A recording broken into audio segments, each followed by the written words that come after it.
who spits. His name is Gareth, hence why it's Gareth's. Yeah. Oh, feeder. Feeder went off. Feeder's off.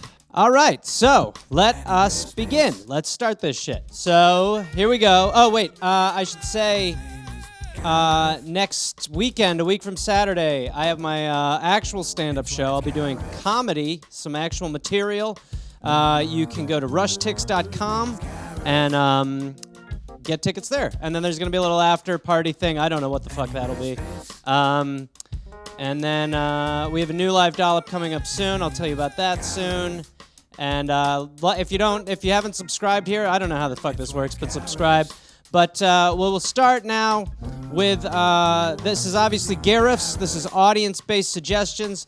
So this is improvised stand-up. So you guys have basically sent in suggestions. I've not seen them until right now. I will see them for the first time on this monitor, and then I'll riff on it. My name's Gareth Gareth's. It's very creative. Tonight, our celebrity suggestion is one of the stars of the TV show The Last OG. A guy, one of the funniest guys I've ever met, Ryan Gall, who I did improv with for a fucking decade.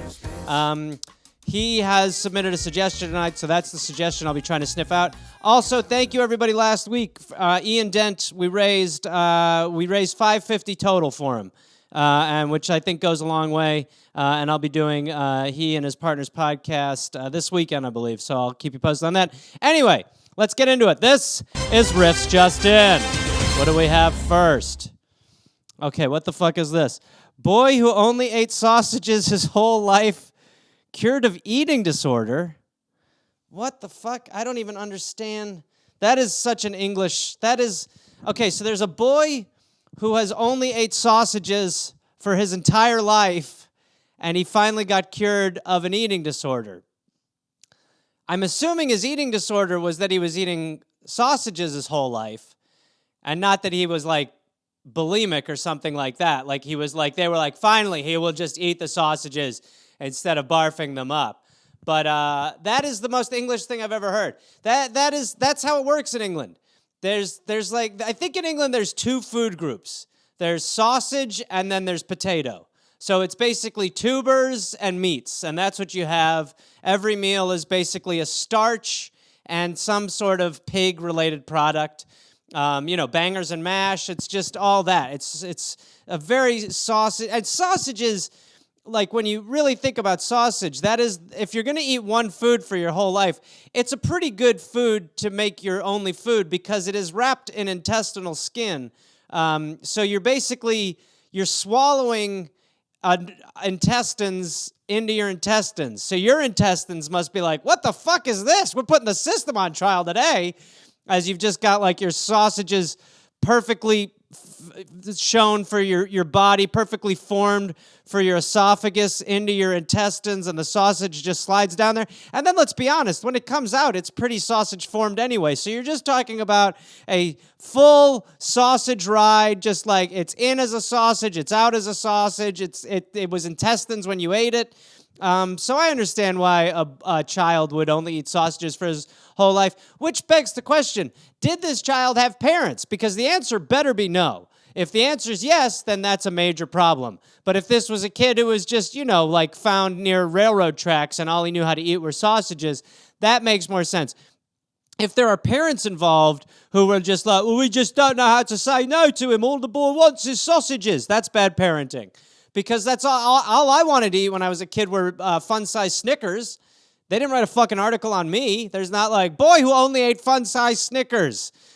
Hungry? Why wait? He didn't, But this is just a child who just sausage pounded his whole life. And then who the fuck, how is he cured? Who cured him? That's a simple conversation. There's no cure. It's not like they were like, you need ephemeral. This is a drug that will actually make you think vegetables are... It's a conversation with a doctor. A doctor's like, have you eaten sausages your whole life? And the kid's like, yeah, that's right. And he's like, yeah, well, stop doing that. He's like, oh, you're really good at this. Whew, I'm cured. No more sausage for me. Thank you, doctor. You're wonderful. Where did you go to school? I went to Sausage University.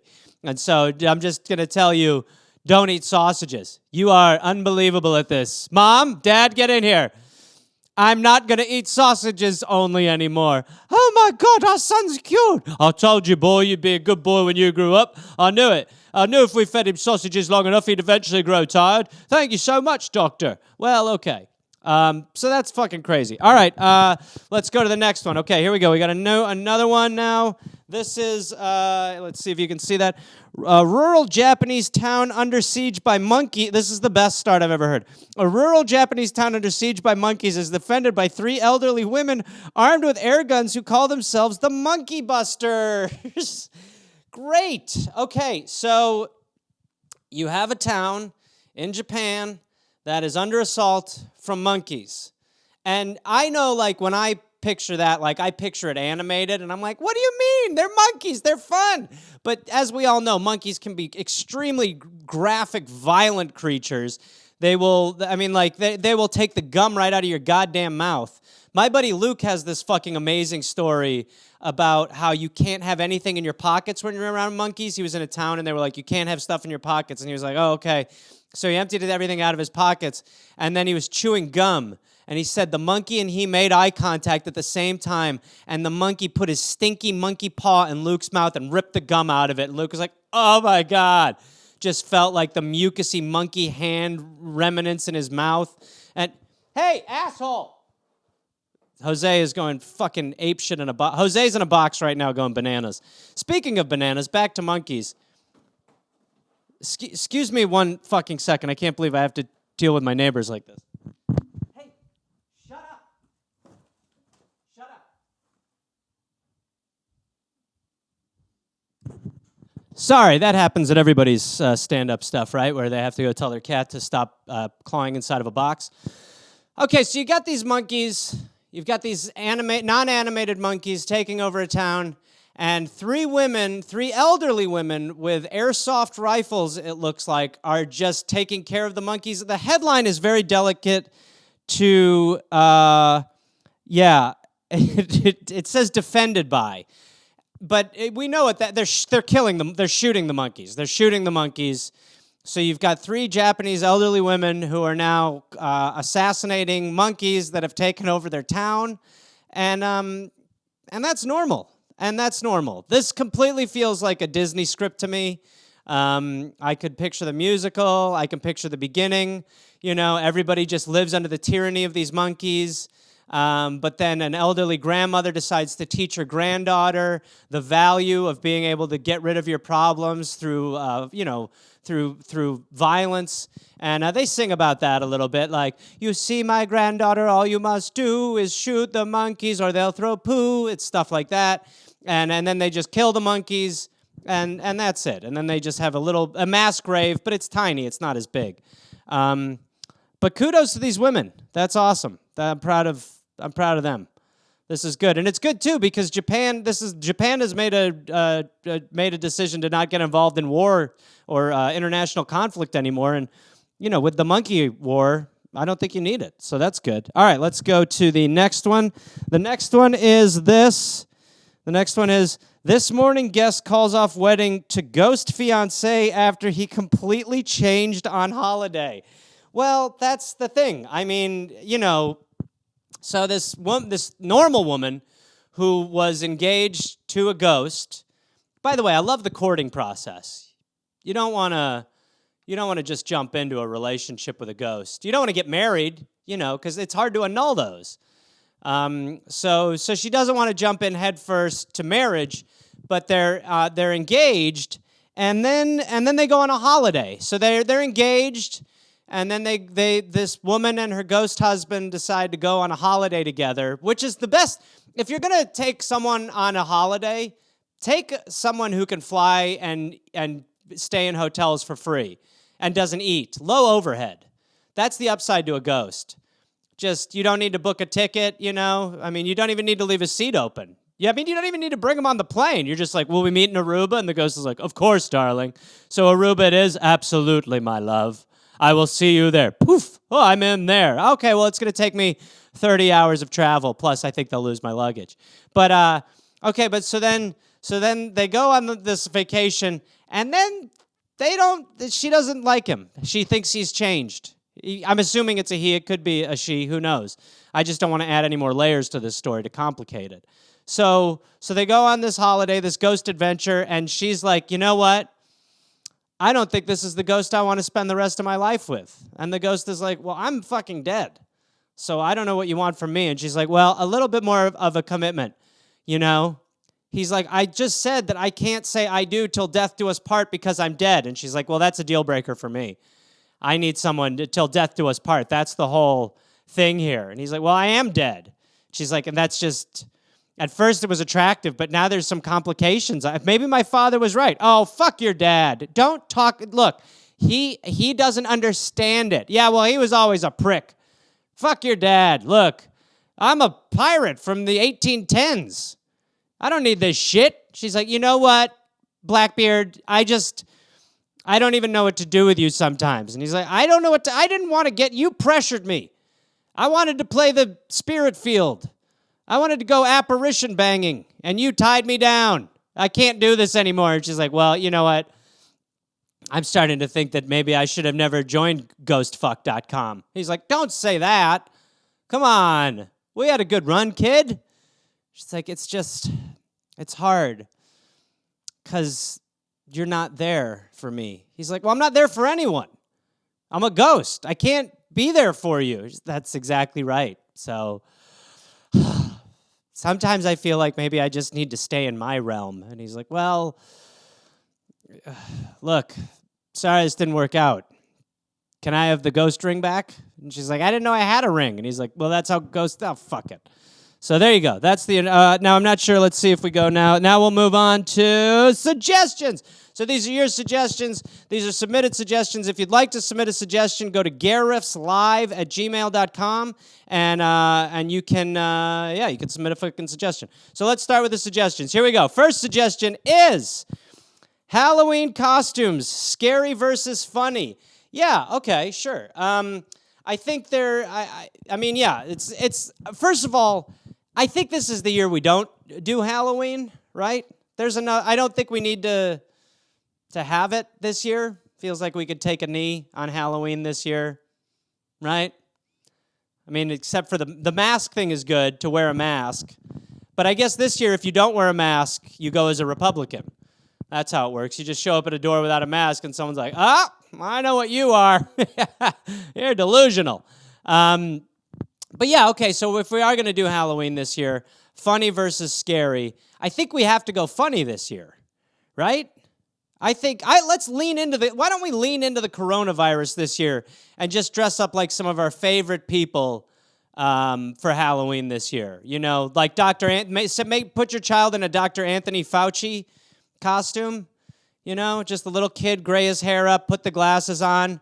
He'll ring the doorbell and someone will answer it. He'll be like, you know, you shouldn't have answered the door like that. Unfortunately, you could be spreading microbes, which is something I've advised the White House against. And then you're like, have a thing of nerds, you little scamp. That's adorable. Or you could go as Chris Christie.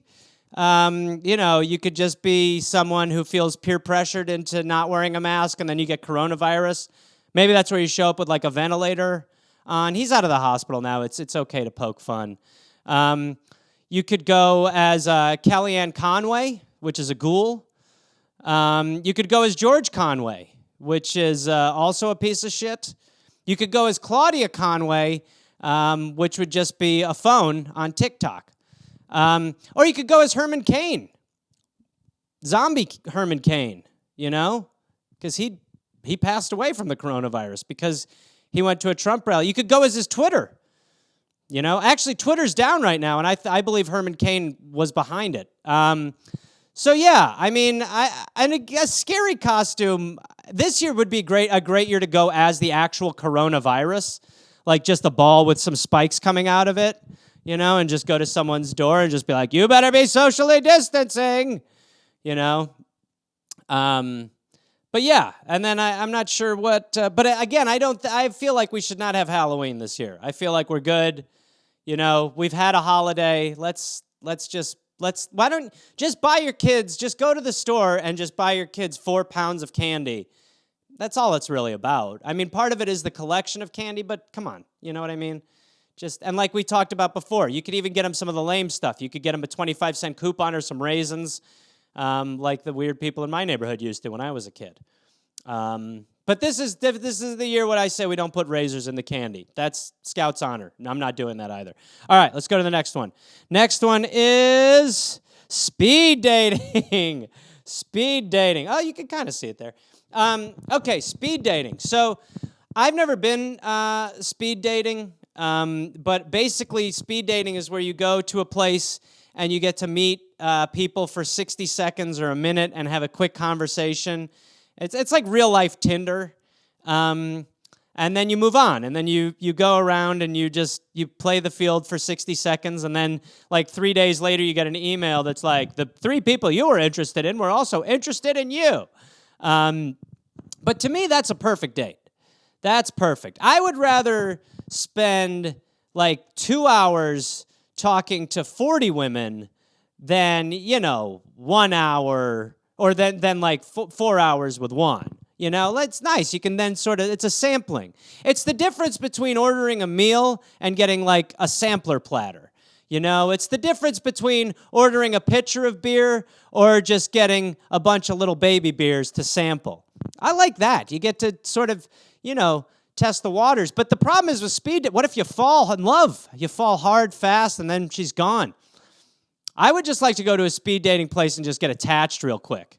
Just sit down and be like, hey, my name's Gareth. I'm a shithead professionally, and I love it. And she's like, oh, well, my name's Candace, and I do professional motocross. And I'm like, whoa, motocross, that's amazing.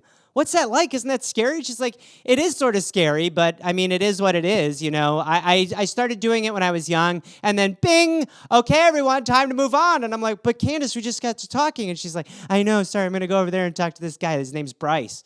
And then the next one I'd be sitting down and be like, hey, my name's Gareth. I should be honest. I was talking to Candace earlier, and we sort of had a thing. And she's like, oh, well, I'm Barbara, and do you want to talk about me? And I'm like, I do want to talk about you, but honestly, like, Candace and I had a thing, and I'm just kind of distracted because she's talking to this guy Bryce over there, and I'm like, what the fuck is she doing? And she's like, well, this is speed dating, so I think you're supposed to talk to other people. I'm like, yeah, but I mean, like, he's clearly flirting with her. And she's like, yeah, no, you're supposed to flirt with me. And I'm like, I understand that, Barbara, and it's been really nice, and you're coming on real strong.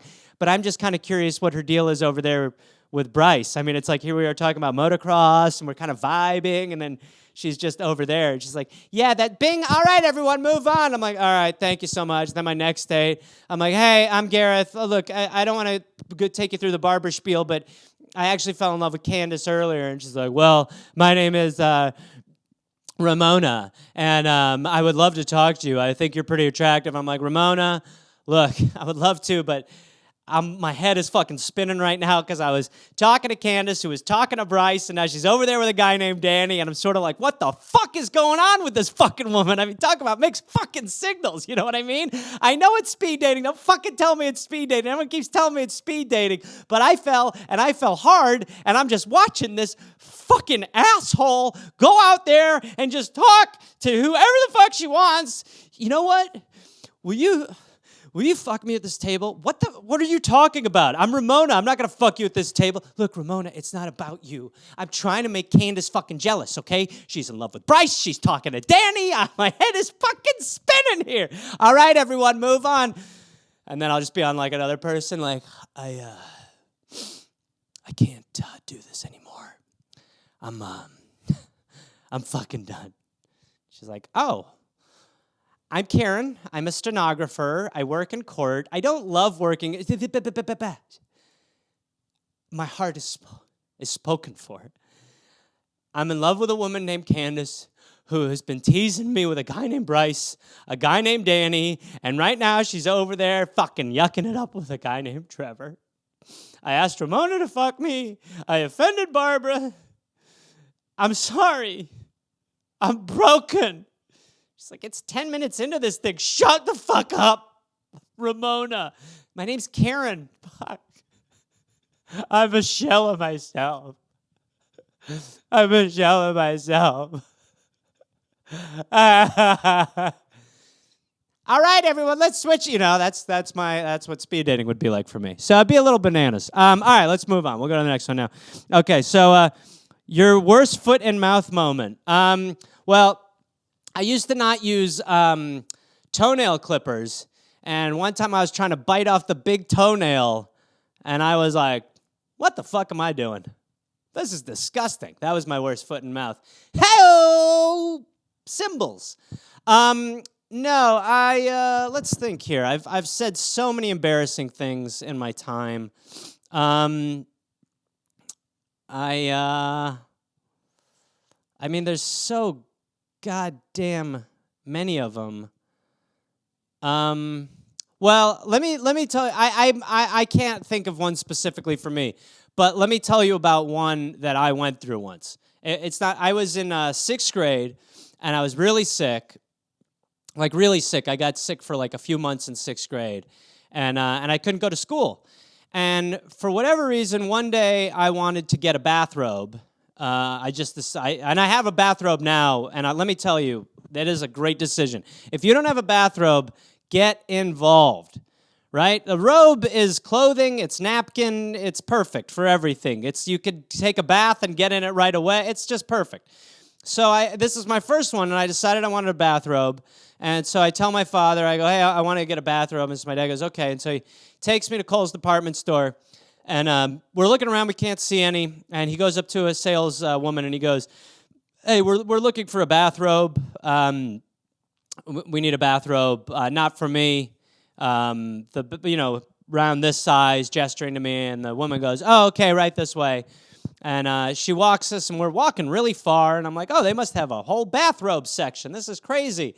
And as we get towards the back, we're like in the girls' clothing section, and I'm sort of like, no, this is a little strange. And then she just takes me to this row of pink and purple bathrobes. And my dad and I sort of look at each other, and my dad goes, oh, we're looking for one for him. And she goes, oh, I'm sorry. I thought you was a girl. And I was like, this is good. This is good. This is fun. This is great. I feel good. This is good. Okay, I thought of one since then. I was at an audition once, and it was a commercial audition, and I was in the waiting room, and sometimes you'll wait for fucking hours for these things. So it was probably about an hour or something like that. And there was a girl who was talking to me. I wasn't really talking to her too much, and she goes, "Is Burning Man this weekend?" And wait, let me do that to my other camera. She goes, "Is Burning Man this weekend?" And I go, "I don't know." What?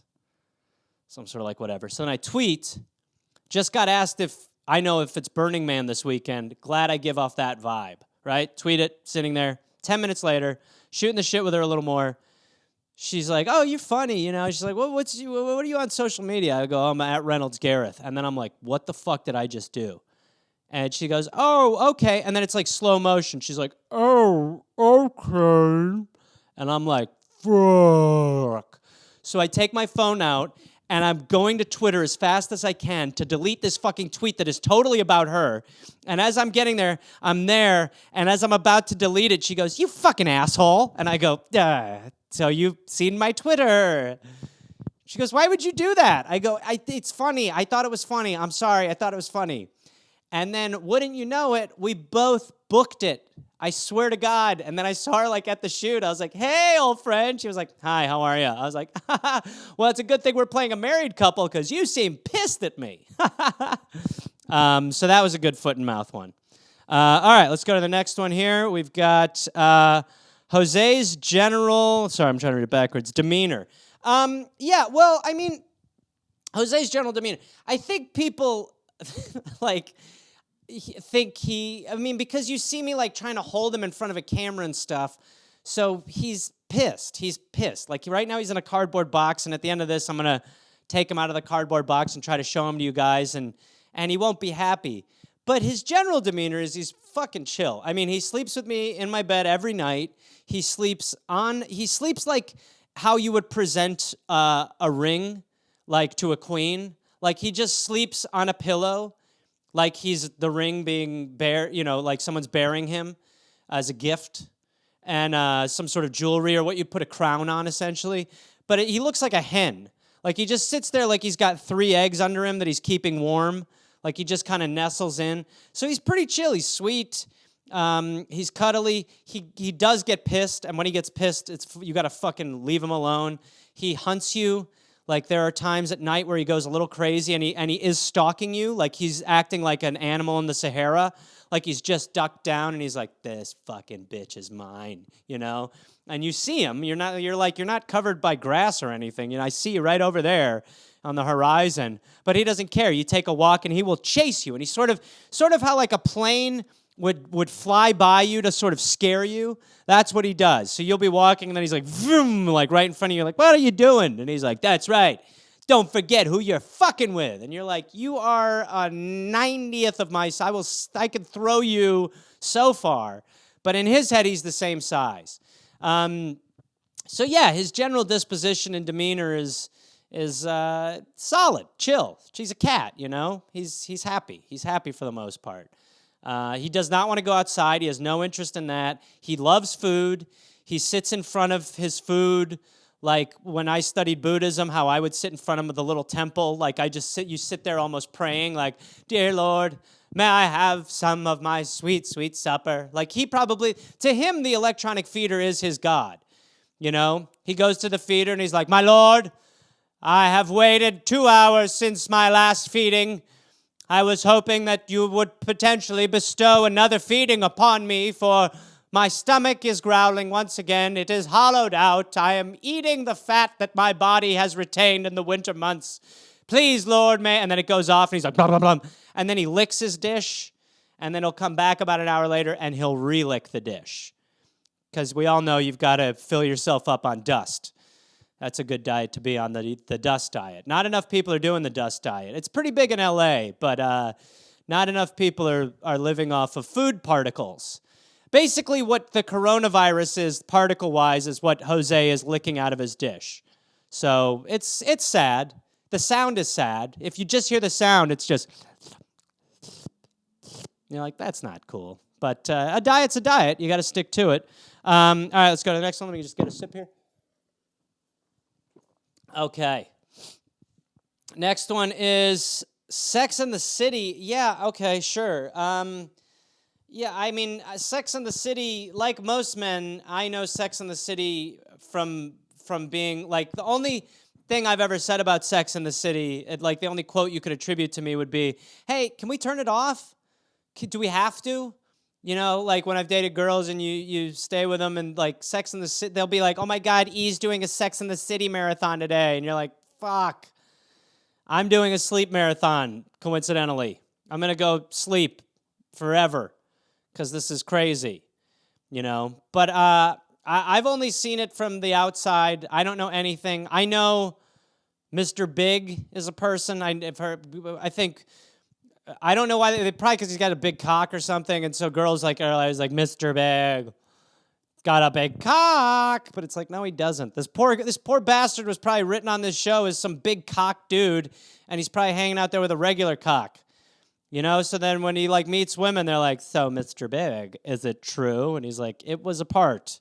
I played it. And he's like, yeah, but did your penis do it method style? And he's like, I can't, my cock is not an actor. That's not how it works. And they're like, yeah, but you're Mr. Big. And he's like, I'm actually Mr. like grower, not a shower, to be totally honest. Yeah, so I've never seen it. I love Kim Cattrall is a national treasure, not for the right reasons, but she is.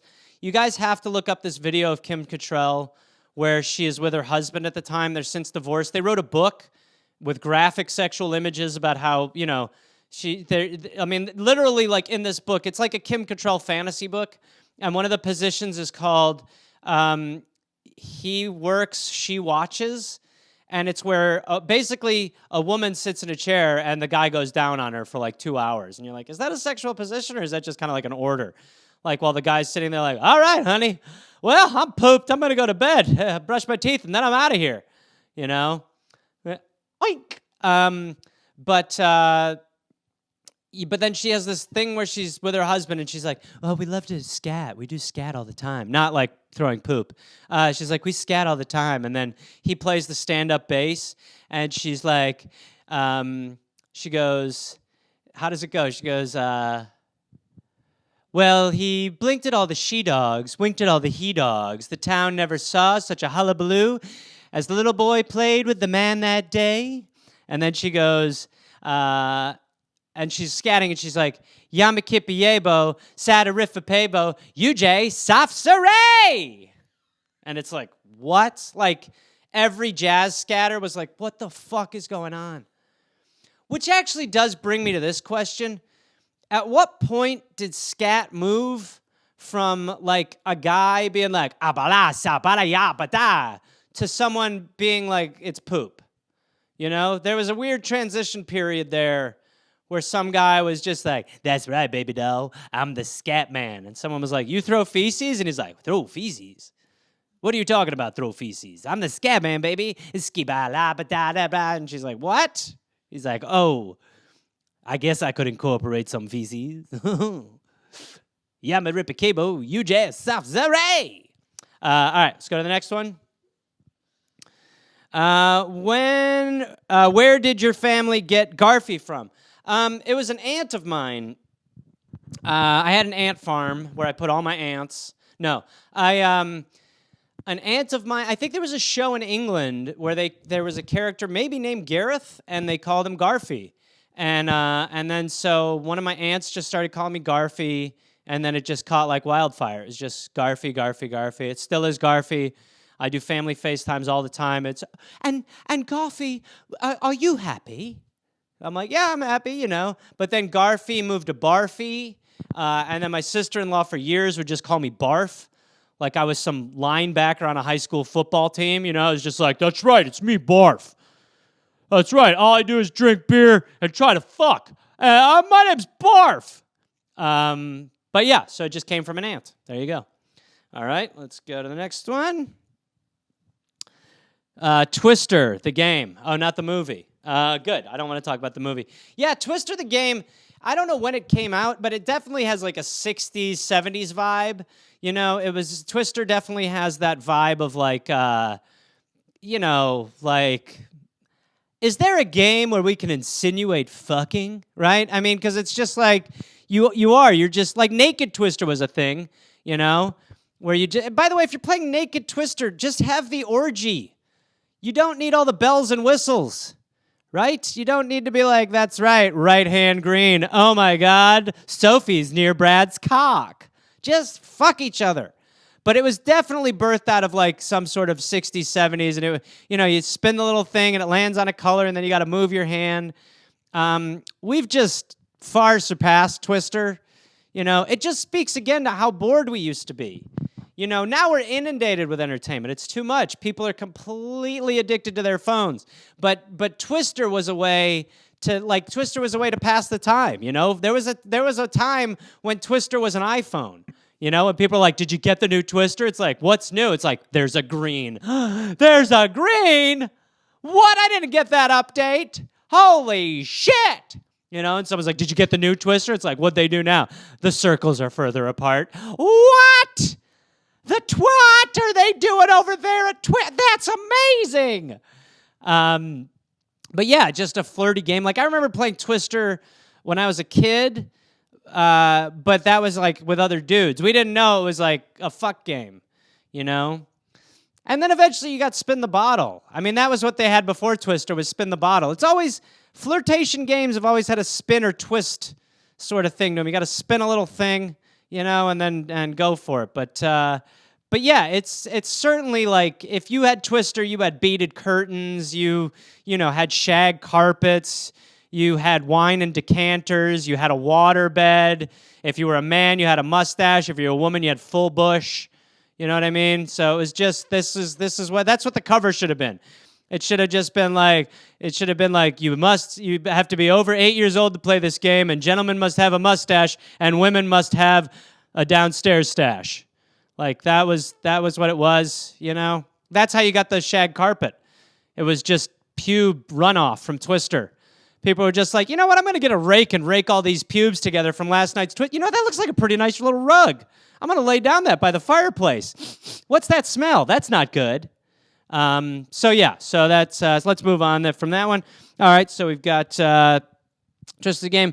Okay, tell us the story of when and where you got your tattoo. Okay, sure. I got a Green Bay Packer tattoo. I got it in Pasadena, California from a man whose name was Pin, P-I-N. I didn't ask any questions. He was the sort of guy where you just go, all right, Pin, you're big.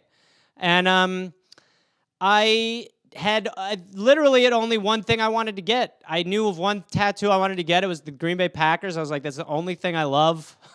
And by the way, I was dating a girl at the time, you know, and I was like, man, the Packers are the only thing I love. And she's like, really? And I was like, yep, for sure. And she's like, nothing else you'd like to get? And I was like, maybe a helmet. And she's like, no, I'm thinking like, if you love something, maybe what else would you love? And I'm like, I mean, I guess I like the Brewers, but the Packers have always been the one for me. She's like, no, but maybe you should get someone's name on there. And I was like, fuck yeah, I'll get a 4 and Favre underneath it. I knew I liked you. Liked me? Like you.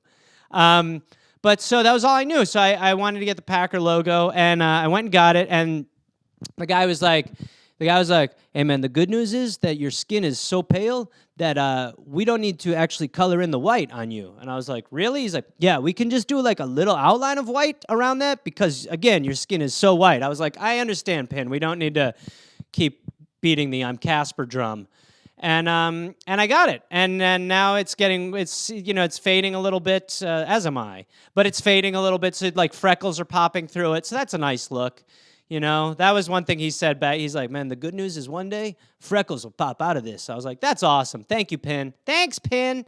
And yeah, and then, I mean, in a lot of ways, it actually is not, it's less, I mean, it is representative of the Packers, obviously, but it is a way that I just remember, you know, my home and where I'm from and stuff like that. So that's why it's the only one I got. I thought about getting a couple others. I thought about getting one of Jose, but he won't get one of me. So I'm like, this is a two-way street, fuckface. So that's that. So that's how I got my Packer tattoo. All right. Friends who always want to constantly take selfies. It's so fucking stupid. Okay, hold on. Selfies have just. I mean, I bet you could trace a lot to when we started using selfies as far as the general collapse of society. Selfies, it's, you know, you used to just take a picture of a thing and you'd be like, hey, look at what I saw. But now, because we're so up our own ass, we're like, hey, look at what I'm in. And it's like, well, that's just not, it's a constant need to like validate this shit. Like you always like selfie, I mean, they should be called selfishies. It's like, it's ego-based. You know, it's like you're taking a picture, but you're of yourself. You know, like, I'm not saying never do it. Like, I understand people like to take pictures of themselves and you have the technology now, but it's just crazy. Like, have you ever seen in public a person trying to get a perfect selfie?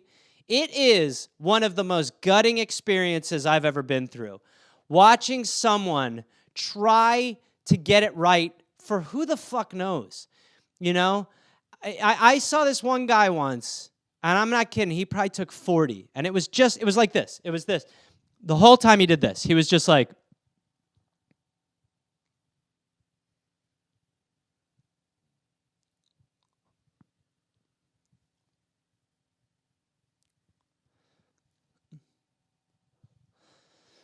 and I'm like watching him like, dude, do you not care what I think about you? And he's just sitting, you know, and you're just like, this is crazy. Like we are at the point now where we will sacrifice the time we're actually living in to share nothingness with a bunch of people who are around us. It's how you squander your existence. You just, your whole life. This is what the rules should be. The rule should be, if you're taking a picture of yourself, if you're taking a selfie, you can't just post the one.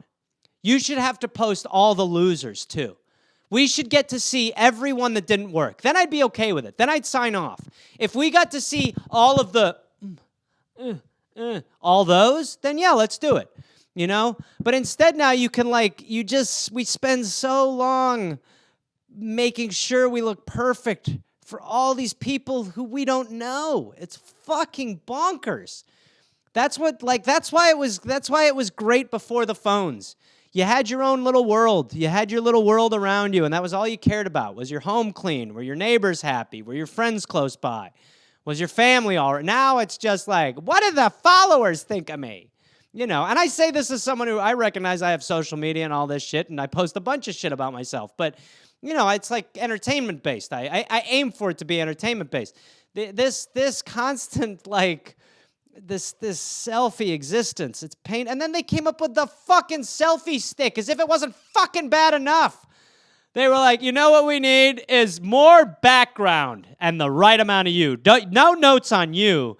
Like the selfie sticks should just be a way, like, you know, we're picking up protesters and putting them in vans and taking them to undisclosed locations. That's fucking bullshit. Now, if we started to round up people with selfie sticks and put them in a little area, I mean, I'm not fully opposed to that. It's a step in the right direction. We're getting warmer, right? Instead of having these fucking me poles. Hey, I got my me pole. Hey, me. Hey, me pole. Me pole. Hey, you know, filming yourself. I went to the Great Barrier Reef with some asshole named Dave Anthony, and it was actually a completely souring experience, not just because of the blanching of the coral, but also because of the amount that people just had to film themselves at the great. I was like, man, for fuck's sake, this is exactly the problem. This is why the reef is going away, because people are so fixated on what their physical appearance is versus the fucking dying ecosystem behind them, you know? And people are just so obsessed with it. We're selfie obsessed. We're just too into ourselves, you know? And then we're too hard on ourselves. I look fat. I look ugly. It's like, you know, look, of course you're going to have these voices inside your head, but we don't need, you know, you cannot, I mean, I'm a good example. I can't read comments on shit. You know, I really can't, because I'll read a comment, I'll see a comment every now and then, and I'll be like, I'm going to fucking kill him. You know what I mean? Like, it drives you crazy. So you just can't dip into that. You have to keep it all separate. You have to just worry about the world you exist in and let that be what matters to you. And again, you can take a couple selfies, but for fuck's sake. I mean, we know what your face is at this point. We've got fucking photographic evidence. We do one every year. That's what people used to do, was send out a Christmas card. Once a year, people be like, see how ugly we're all getting? And you'd be like, boy, the Andersons are really getting ugly. Right? We just need to do that. One a year update on your face is plenty. That's enough. We don't need daily reminders of what's going on. Like, hey, this is me. Remember Wednesday? No, it's Thursday. You know? So there you go. All right. Okay. And let's see. Cold white parents? Cold white parents? Cold white parents. By the way, Ryan Gall might have been selfies. I'm going to put that on the list. Cold white parents. I guess, I don't know what you're talking about, because you could so easily be talking about my English parents, you know, because my mother's always like, ooh, my feet are so frozen, you know, and she's white. But I would guess that you're suggesting more attitude being cold. Yeah, which is true. I'm not sure. I mean, I feel like your parents got snowed on, and you're like, I'm dreaming of cold white parents, just like the ones who raised me once. But yeah, so I guess if you're temperature-wise, my mother would get cold all the time. We used to call my mother the heat Nazi, because my mother would never turn the heat on. She would always make fires. We had a fireplace, and she would make fires, and that's what you would do. You would just stand in front of the fire. You would just have your socks on, and you would hold your feet by the fire, and you'd be like, God damn it, it's freezing in here. And that was a fine plan until one day she accidentally burned the house down and the car exploded, and we were on the news. But then, yeah, I mean, I guess attitude-wise, cold parents, yeah. I don't know. I mean, I'm not sure the racial component. I guess, you know, all parents can be cold, right? white, black, Asian, Hispanic, whatever they are, they can be cold. Cold white parents makes me think of, sort of rich people. Too rich. I went to school with a lot of rich kids. I went to a private school, and there were a ton of rich kids at my school, and they were like that. There was distance, The parents would just be like, so you're having your friend Gareth over for dinner, huh? And I'd be there, like, with my mullet and, like, Z's in the side of my head and wanting to be called Spike. I'd be like, boy, Mrs. Elon, this is some good corn. You'd be like, oh, that's great. We haven't seen Alexander for a while, huh? But yeah, I don't know. Maybe they just need more blood flow. They should not smoke cigarettes. That helps you not be cold at the ends of your fingers and your toes. My toes are cold. It's cold. All right, we're moving on. I don't know what the fuck that suggestion was. Hopefully that wasn't right. Eating peanut butter from the jar. There is nothing better than fucking straight up eating a jar of peanut butter. And you don't need to put it in your hand like you're a fucking bear who found a honey hive or something, It's just, you can get a spoon. It's tough. If I open a jar of peanut butter, I've opened a Pandora's box. Because I'll be like, I'll have one little baby bite of peanut butter. That's all I need. And then it'll be like Telltale Heart. I'll be sitting on the couch and I'll just hear from the pantry like, and I'm like, the peanut butter. Huh. Maybe I should have one more bite. And you go in there and you're like, one more bite. And then you are a bear. Then you're just like, one more, and then, it's just, and then once you're halfway through a jar, you're like, what am I, an asshole? Just gonna leave a half a jar of peanut butter that I put my mouth all over? No, sirree, babo. I have to kill this thing. And then you just fucking eat the shit out of it. Peanut butter is delicious. I was shooting something one day, and it was like we were all like waiting for a while. This guy was reading an article, and he just goes, shit, man, like to me, and I go, what? He goes, look at this shit, and he shows me this article from Maxim, and it's about like certain foods, what you can have in it, and it was like in peanut butter you were allowed to have up to like 42 pieces of rat feces, and it was still cool. And I was like, why the fuck would you tell me that? I love peanut butter. And he was like, sorry. And I just was always like, why did this guy tell me this shit? Why did he tell me this shit? And then it was like a week later, and I was like, I like peanut butter enough to understand that I'm eating rat shit. So I would keep eating it. I'd be like, look, I know it's rat shit, but it's got a bunch of peanuts in it. I'll tell you what it is. It's more peanut butter than rat poop. So yeah, I mean, it's a good gluttonous feeling. You feel like a big piece of shit. You're such a piece of shit, you may as well legally be allowed to be contained in a peanut butter jar. That's how big of a piece of shit you feel like. Peanut butter is one of those things that when you're done with it, you're like, I'm not a man. I'm a little boy. I should not be allowed to have a home. Can you believe I drive a car? I'm allowed to legally drive a car. And here I am killing jars of peanut butter. I can vote. Legally in this country, I can vote. And I am murdering Peter Pan peanut butter jars like nothing. I mean, look at my fucking jar of Jif. It's sweating over there. It knows I've got eyes for it. I'm fucking coming for it. I'm an animal. I'm a legal animal. Like, when I'm done with a jar of peanut butter, it looks like a dog got its snout into it. It's just like, that's it. I love the shit. And I like crunchy, too. I'll eat creamy, but it's crunchy all the way for this guy. All right. Let's go again.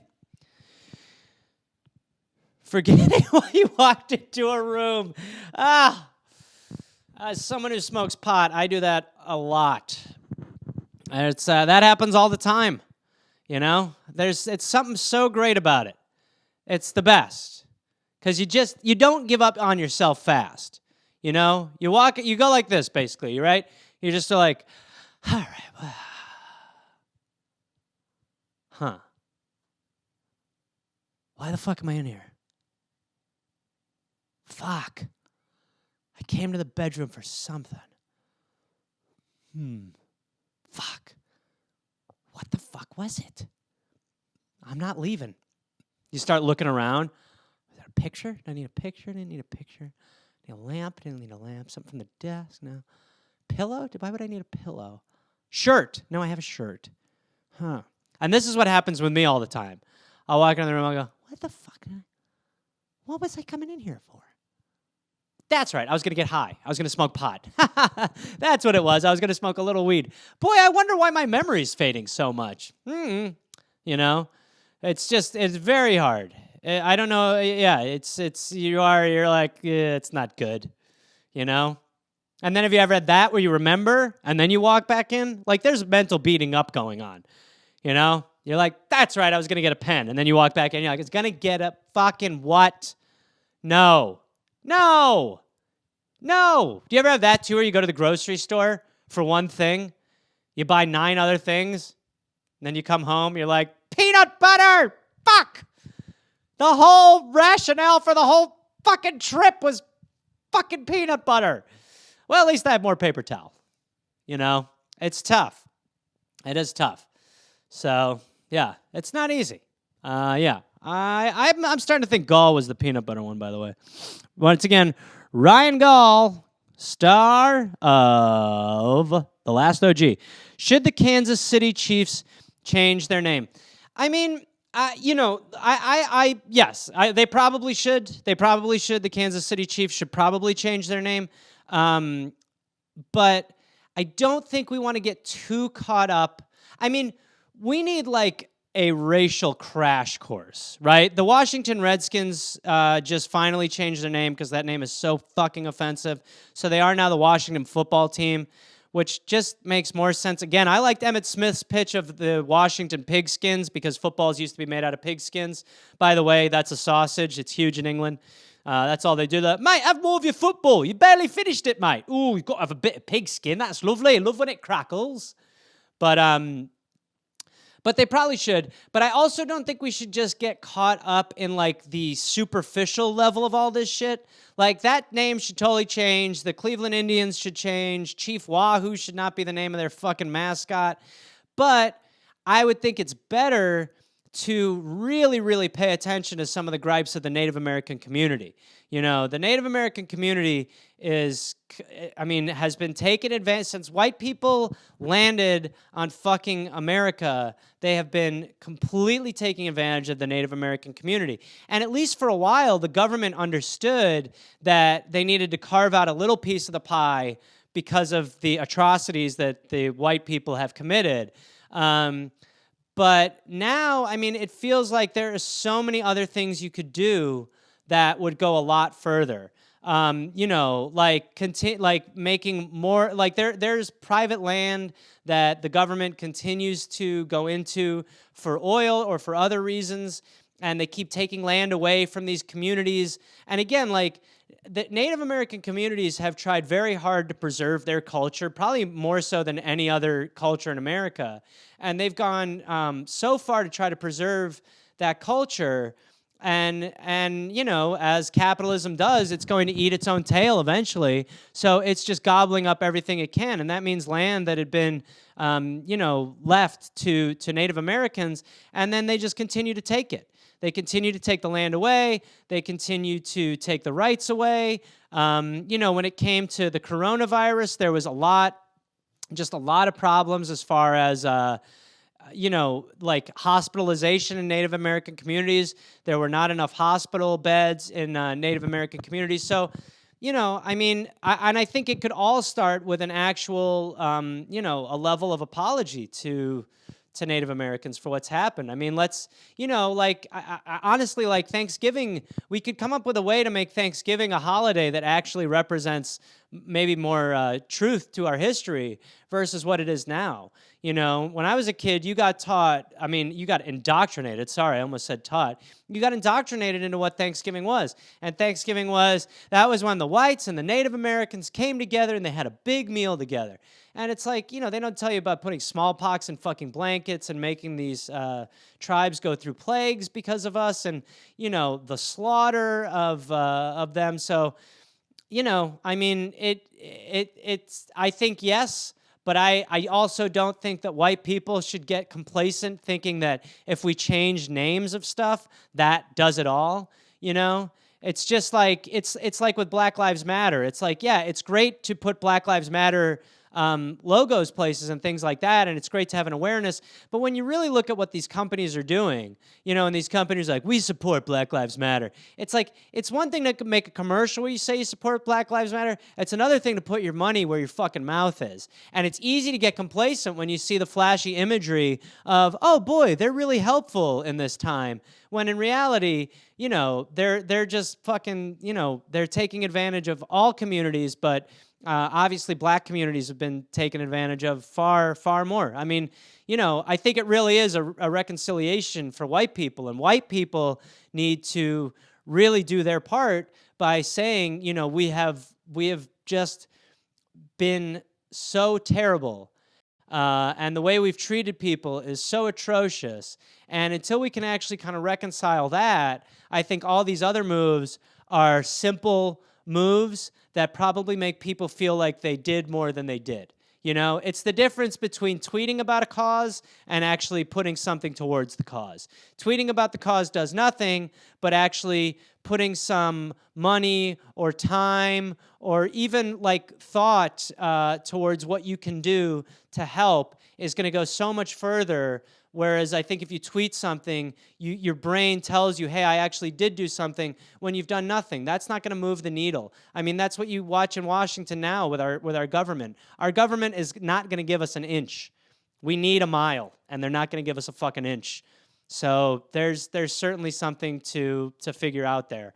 And change football team names for sure, but let's actually talk about the cultures that have been destroyed through these attitudes that we've just been so complacent and comfortable with for so long. So there you go.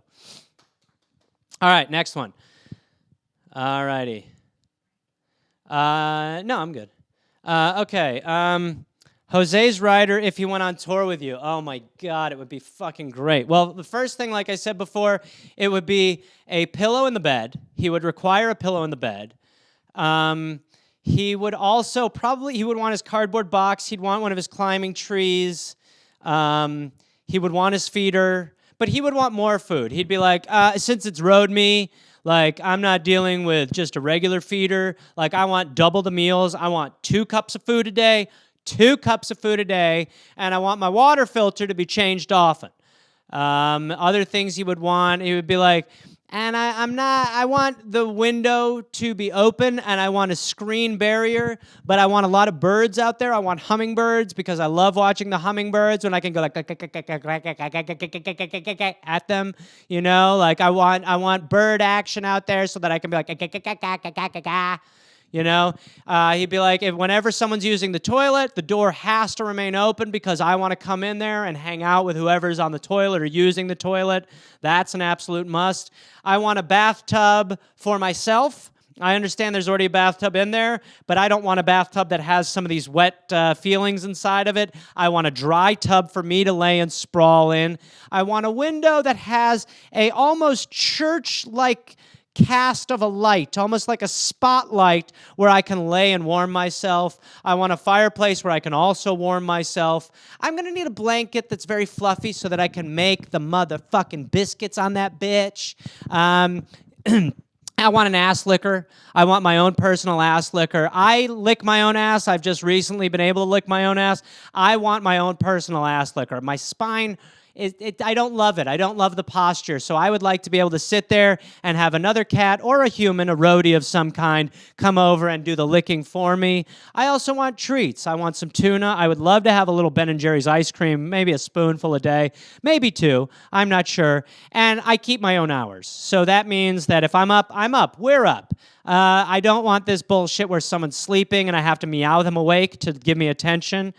And also, I want my balls back.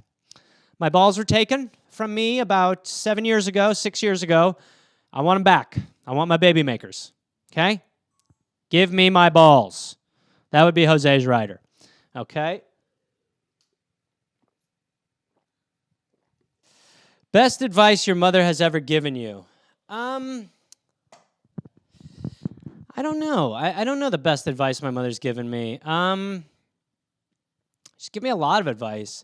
I mean, I think in a lot of ways, I just kind of have learned from her versus being a lot of imparting of wisdom and stuff, by just being around my mother, I've learned to not take things too seriously, to be sweet, to laugh at life.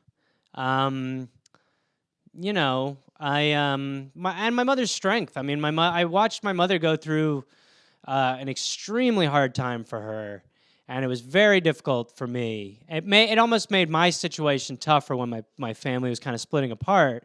And I watched my mother get shattered and rebuild herself. And I think when you have a career in entertainment, that is such a valuable skill because you are going to get knocked down so often that it's resiliency. Is one thing I've learned from my mother. Resiliency, and just being a good person, being a nice person. I think I grew up with English people in Wisconsin. I mean, that's a recipe to be nice. And so just try to be nice. I mean, you can't always be, but try to be generous and try to be nice to people. And I'm lucky because if people like me already and I don't know them, you get people's best, their best selves, and so you should value that and appreciate it. And so I think, you don't need too much. That's another thing I've definitely learned from my mother, is you don't need to spend money to be happy. You can, and I understand it's such a shitty time, so you do need money, but you don't have to possessions aren't going to make you happy. You don't need too much stuff, you just need, you just need the things around you. And so that's, she never imparted that, but I just, from being around her. Maybe you switch Wi-Fi. Are you on 5G? Okay, good. Okay, here we go. People who take cats camping and hiking. You mean heroes who take cats camping or hiking, right? Those are heroes, okay? I took my cat to a cabin once, and he fucking lost his shit. He went crazy.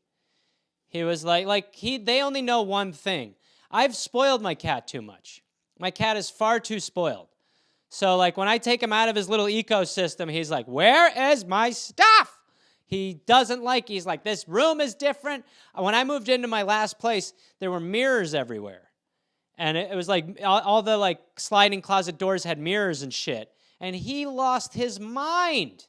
He went fucking crazy because he was looking at himself. He'd never done that before. He was like, meow, meow, meow, meow, meow, meow, all night. Meow, meow, meow, meow. I was like, oh, for fuck's sake.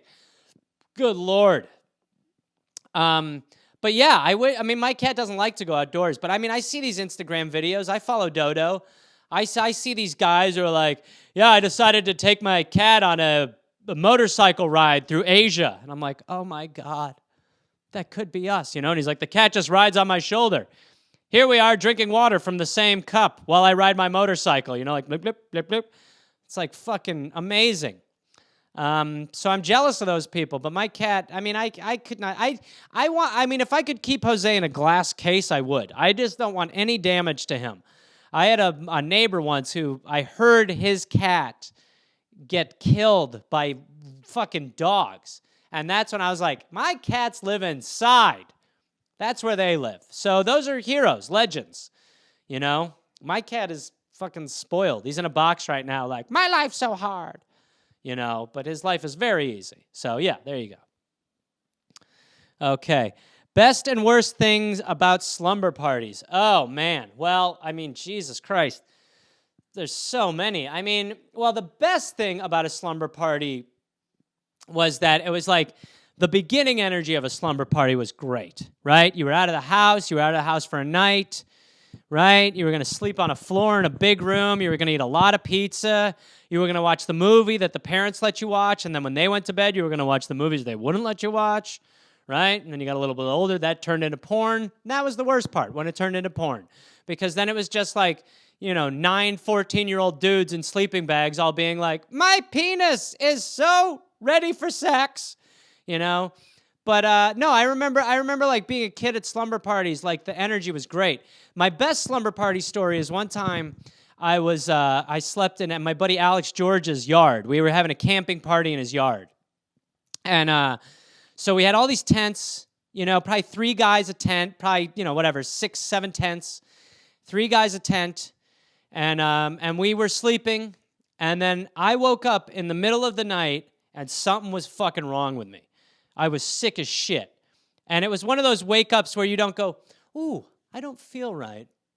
I might have to throw up. It was one of these ones where I just went, oh, I'm going to throw up. And I just leaned next to me, and I threw up all over Jim Kalia's sleeping bag while he was in it. So I just was like, I woke up, and I went, blah, all over Jim Kalia's sleeping bag.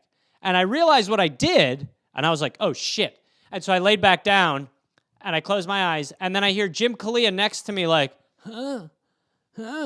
And Jim Kalia wakes up, and he's like, oh, my God. And then the kid next to Jim Kalia goes, oh, my God, Jim, you threw up all over yourself. And he goes, I did. And then I woke up, and I'm like, oh, yeah, you did. You threw up all over yourself, Jim. Boy, it's contagious. I don't feel right either.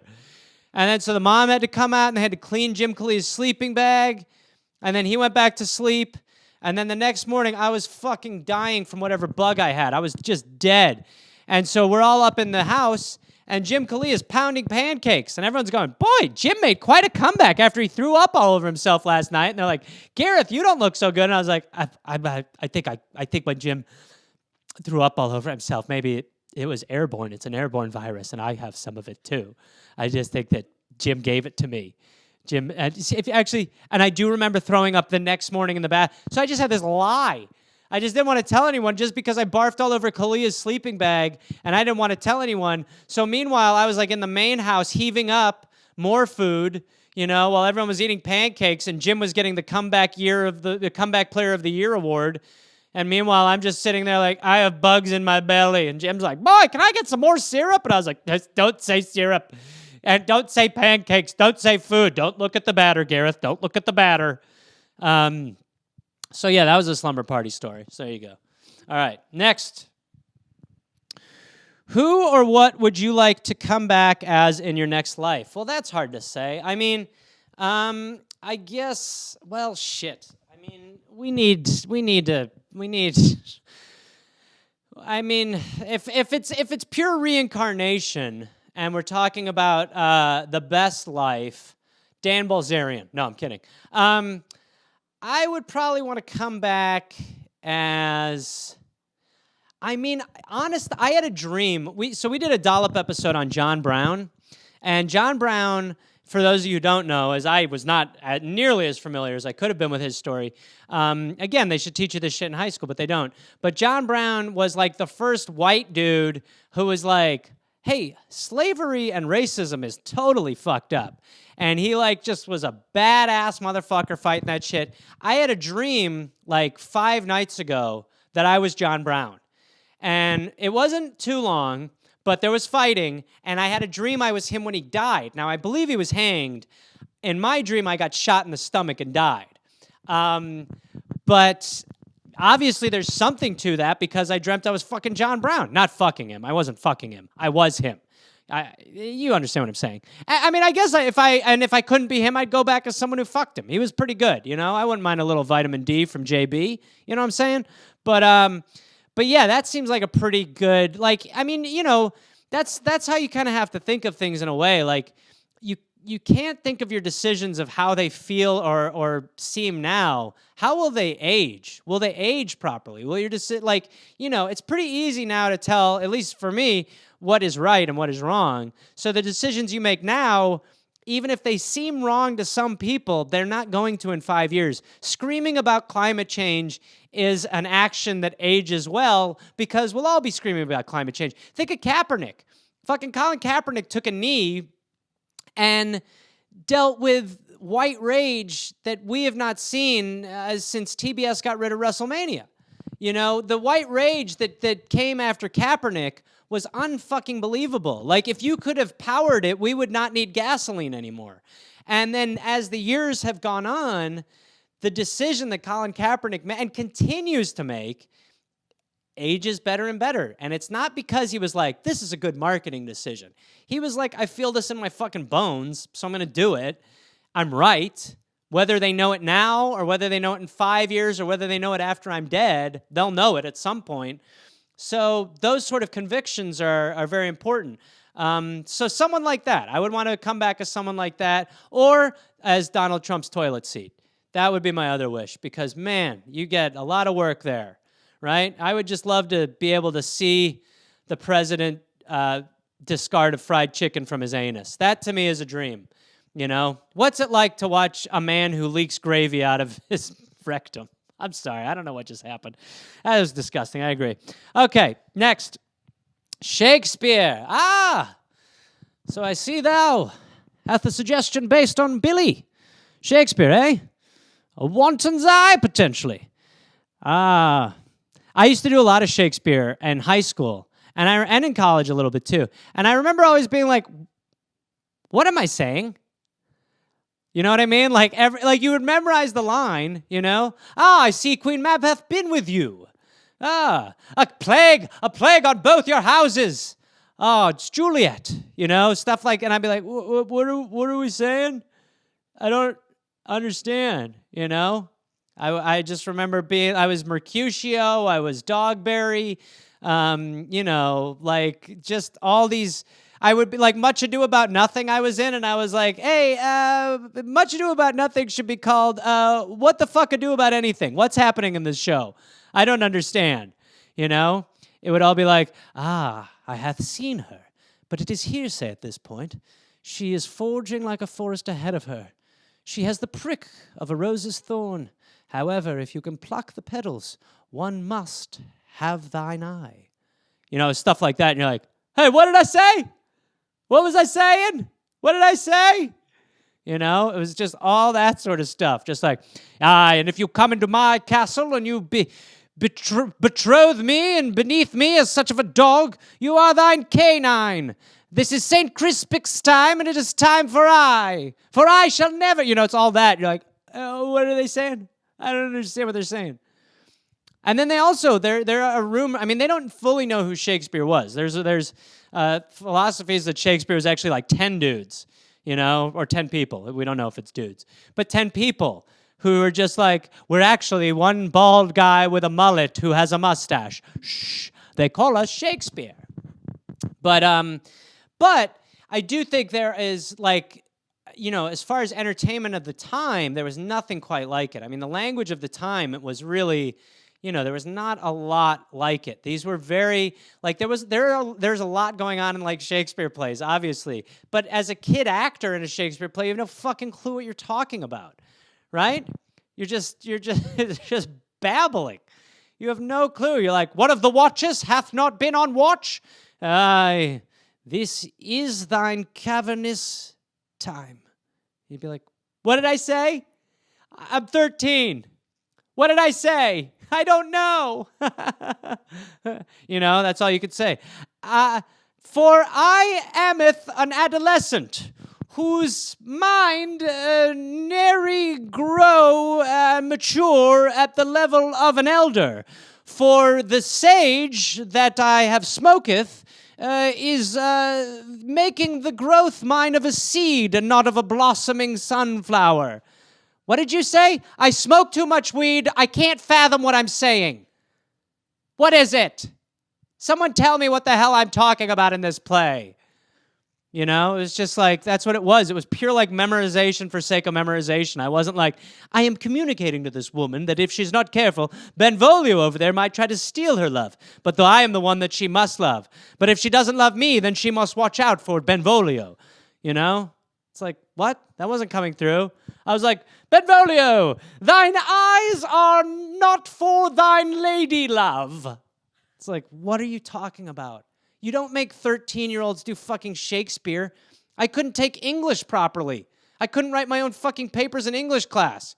You think I'm going to be able to speak like fucking Shakespeare? Thine mind is fucked if thou believest that, my friend. All right. Next. What's your favorite accent to do? I mean, it's tough. I like a lot of them. I mean, I really do. Like, I was talking to someone about this recently. Like, it's not necessarily that like I can kind of regionalize accents. Like, if it's like German or Austrian, it's pretty simple to slip into something of this nature where you're talking about this, but if you want to do like Czech Republic or Russian, you go a little bit deeper. It's different. It's, somewhere along these lines. It's not necessarily my favorite accent, but it's interesting to explore. I enjoy the occupation of trying to break different languages, figure out how to do accents, things of that nature, but then you go a little bit further and you're in France. All of a sudden, you're Parisian, which is very fun too, I must say. French is very fun because you can add so many little accents inside of it. And it's a very pervy language. Also, the best one to smoke for, huh? That's right. I love poutine. It's the best thing I've ever had, You know what I'm saying? But, but then it's also molto bene if you go a little bit further, and then you got a bit of an Italian, And that's another way it's supposed to be. And I know an Italian person go, yeah, that's not how we speak. Well, it's how you sound, and it's enough for a podcast, okay? I'm not trying to do anything other than make a little bit of buffalo mozzarella, and this mozzarella is the best mozzarella, But then you go to the UK, and obviously it's fun to be Irish. Like, that's a fucking great time. Like, potentially Irish is my favorite, because there's so much fun you can have as far as the ups and downs and, hitting the D's and the T's and fucking with that a bit, saying, I went down the pub, I had a couple of them, fucking rolled back over. I'll tell you one thing about Stanny, he's fucking loaded, mate. He's absolutely shit-faced. He's out of his fucking mind right now. Until you go a little deeper. And then you find yourself in Scotland, which is also an absolutely difficult accent to do. Not that mine's perfect by any stretch of the imagination, but it's absolutely bloody fun. Finding the little nuances, the way, it's got these nice, like, hard Ks, things of that nature, right? But then you go a bit posher, and all of a sudden you're no longer in Scotland. You're a bit more of an English or a Brit now, right? Yes, but not to say that Scotland's not part of Britain, because obviously Scotland is part of Britain. But it's not for long, by the way. I feel like we might be doing a Scotch exit, and I'm not talking about a Scotch egg, which is delicious, a nice breaded hard-boiled, but you could get a bit slummier if you like, right? Go down here, you're right, it's a bit of this. It's not bad, yeah? Talk a bit like that, but you can go even deeper, mate. And now you're in the fucking trenches, mate. Now you're in the fucking trenches. But then you've got to remember that back in the day, right, we shipped a bunch of us who were fucking convicts to another place, right? Not too far away. Just a place a bit of a stone's throw. Australia. Now, that's a fun one as well. Very difficult to crack, right? Still never 100% on it, but it takes a bit of time. And then if you're lucky, towards the end, you got yourself a bloody solid Aussie accent. And it's, again, possible to do regional ones. Yeah, New Zealand's a bit like that as well, but you don't want to lean into it as hard, okay? You don't want to do New Zealand as hard as the Australian. And then America, I enjoy like the South. Yeah, man, come on, man, what the fuck are you talking about? All I did was come here to hurt dogs and kick shit, and I'm all out of dogs. What? But then you go middle of the country and you got to fucking say to yourself, well, hold the fucking phone for a minute here, Jack. Okay? Now, the last time I checked, I was talking to you, and here you are getting up in my fucking face. Okay? That's not how we're going to fucking play. I'll tell you what, if you fuck with me, there's going to be 2 hits. You hitting the ground and me hitting the joint you're smoking. So, yeah. To answer your question, Scottish. All right. Your favorite knock-knock joke. Well, my favorite knock-knock joke when I was a kid was banana, who? Banana who? Banana, banana who? Banana, banana who? Orange, orange who? Orange, you glad I didn't say banana? That was my favorite as a kid. But then when I got older, my favorite one to tell my niece and nephews was interrupting cow. Knock, knock. Who's there? Interrupting, moo. Just jumping with that. Interrupting cow who? Moo. That was a good one. There you go. Answer that. Kansas. Kansas. Welcome to Kansas. Here we are. We don't have much, but what we have is ours in Kansas. What are we known for? Well, a lot of stuff. Have you ever heard of pie? Yeah.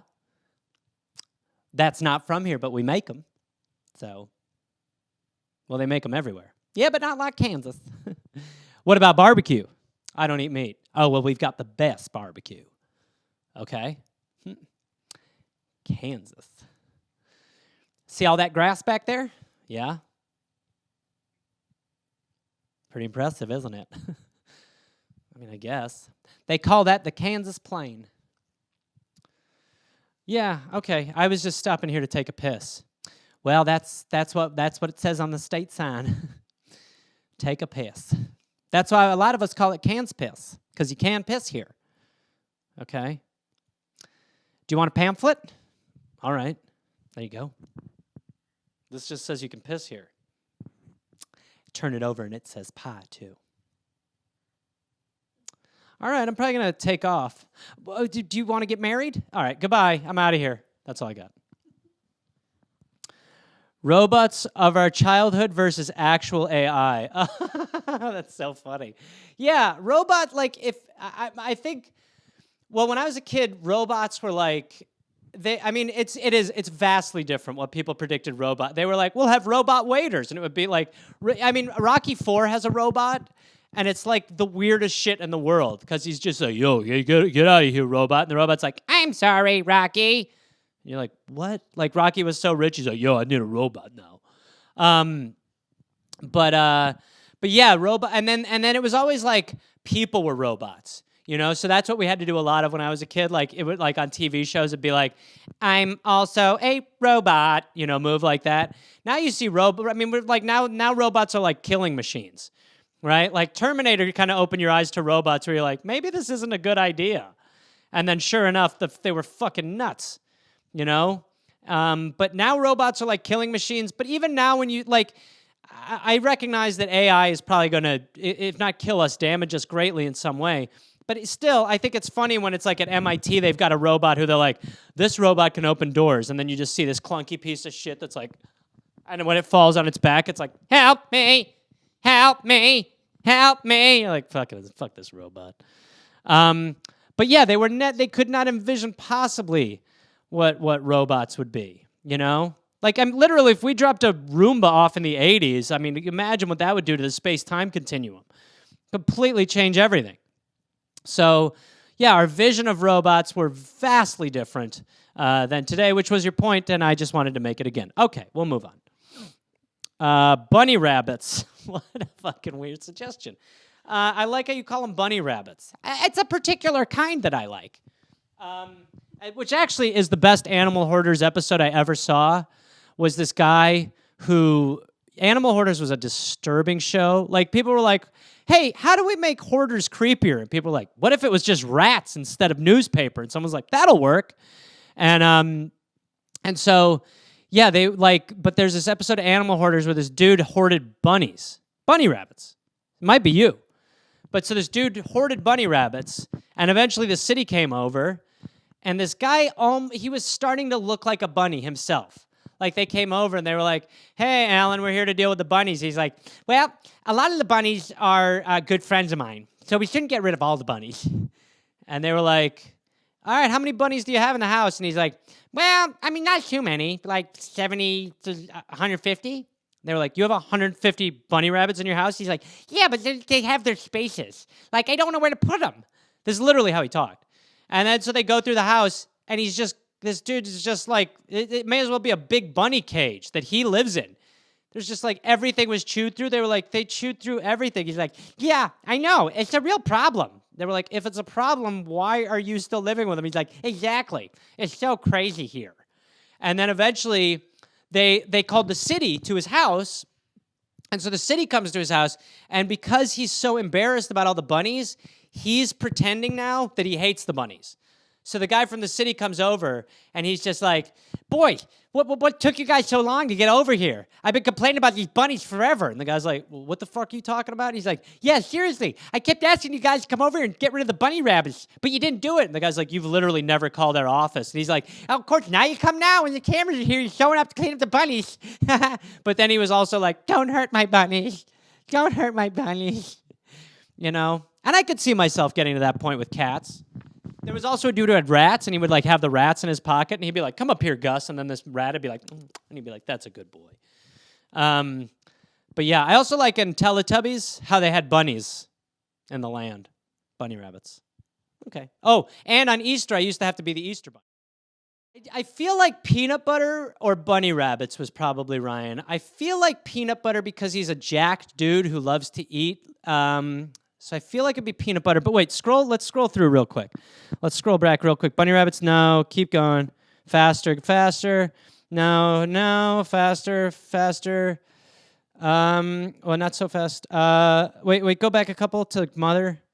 What was the mother one? No, keep going. Josies Rider, Chiefs, no. I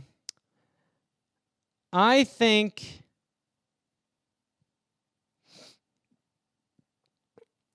I'm gonna guess peanut butter. I'm gonna guess eating peanut butter from the jar is a Ryan Gall suggestion. So let's see. The suggestion from Ryan Gall was it's a good one. That was a good one. Good one, Ryan. Thank you, Ryan. And thank you guys for taking the ride to YouTube with me. But yeah, that was great. I appreciate it. We'll do it again next week here on YouTube's. So come here and join me next week for Garf's. Until then, oh boy, I feel like, there you go. There we go. Oh God. Oh no. That's not going well early. He's already eating. That's okay. There we go. It's okay.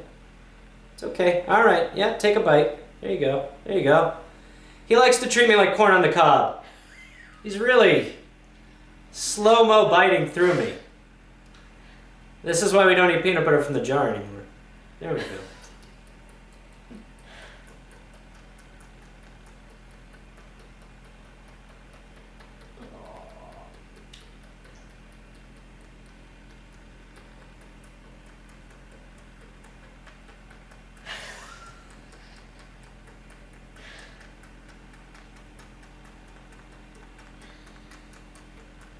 His name is Gareth. And we're back to biting. All right, we tried. Thank you guys. Appreciate it. See you next week. Farewell.